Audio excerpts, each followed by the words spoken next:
ГСП онлайн. Городские новости сейчас. Вторник, 15:00. Здание городской администрации. Брифинг с начальником управления физкультуры и спорта Ларисой Сизовой. Она сообщает, что за третий квартал было проведено 36 спортивных мероприятий. 2 из них – соревнования по баскетболу «Оранжевый мяч» и легкоатлетический кросс наций всероссийского уровня. Также озвучены ближайшие планы. Если мы работаем на какую-то цель, пускай это будет даже одно какое-то маленькое мероприятие, мы работаем на нем все вместе. Не разрозненно, как иногда я чувствую здесь, кто-то работает, кто-то делает немножко другую работу, считает разделение. Я хочу, чтобы это была одна, большая, дружная.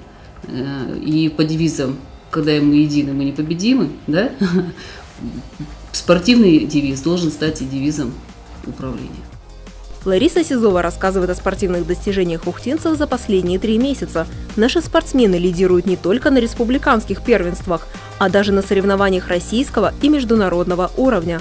Самой почетной наградой стала победа ухтинской команды на Заполярных играх. Впервые за их историю, а это уже 16 лет, кубок покинул Воркуту. Помимо этого, ухтинцы получили 150 тысяч рублей от главы республики. Куда пойдут деньги, пока не решено, однако приоритетным будет обновление инвентаря в спортивных школах.